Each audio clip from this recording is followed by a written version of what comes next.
Hello மக்களே, வணக்கம். இன்றைக்கி எங்கள் நிலத்துல வெத்தலை கிழங்கு தான் தோண்டி எடுக்க போகிறோங்க. சாயந்தரமாக நானும் அம்மாவும் நிலத்துக்கு போயிருந்தோம். இந்த வெத்தலை கிழங்கு நட்டு ரொம்ப நாள் ஆயிடுச்சுங்க. வெத்தலை கிழங்கு கொடியெல்லாம் காஞ்சி சருகாக போச்சுங்க. அதனால் அதெல்லாம் எடுத்து எட்ட போட்டுட்டோம். நிலத்தில் அடுத்தடுத்து வேறு வேலைகள் இருந்ததுனால இதை தோண்டி எடுக்க முடியாமலே இருந்ததுங்க. பொங்கலப்போ கொஞ்சம் போல் தோண்டி எடுத்துகிட்டு போனோம். அதுக்கப்புறம் இன்றைக்கி தான் கொஞ்சம் டைம் கிடச்சிது. நானும் அம்மாவும் சாயங்காலம் போய் இதை தோண்டி எடுத்துகிட்டு இருந்தோம். மண்வெட்டி இல்லைன்னா களைவெட்டியை யூஸ் பண்ணி நம்ம எங்கே வெத்தலை கிழங்கு நட்டிருந்தோமோ அந்த வேர்பகுதிகள் எங்கெங்கே ஊனி இருக்குமோ அங்கெல்லாம் பார்த்து தோண்டிங்கன்னா இந்த மாதிரி நமக்கு கிழங்கு கிடைக்குங்க. இதில் ஒரு ஸ்பெஷல் என்னன்னு கேட்டிங்கன்னா, வேர்லேயும் கிழங்கு வைக்குங்க. அது மாதிரி கொடியிலையுமே இது கிழங்கு இருக்கும். ஏர் பொட்டோட்டோன்னு சொல்லுவாங்க. அந்த கொடியில் வைக்கிற கிழங்கு பார்த்தீங்கன்னா குட்டி குட்டியாக பார்க்க உருளைக்கிழங்கு மாதிரியே இருக்குங்க. டேஸ்ட்டும் சூப்பராக இருக்கும். வேர் பகுதியில் பார்த்தீங்கன்னா ரொம்ப பெரிய பெரிய கிழங்கு இருக்குங்க.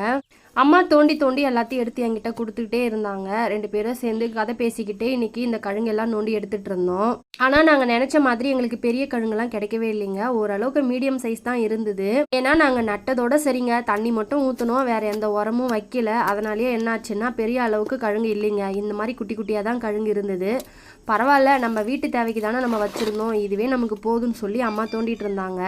மொத்தமாக பார்த்தீங்கன்னா 5 கட்டைன்னு சொல்லுவாங்க. அதாவது 5 மந்தி போட்டு அதில் நட்டுருந்தோம். இங்கே பார்த்தீங்கன்னா வரப்போறப்பா தெரியுது பாருங்கள். அந்த மாதிரி மண்ணை குவிச்சு அதில் நட்டு இருந்தோம்.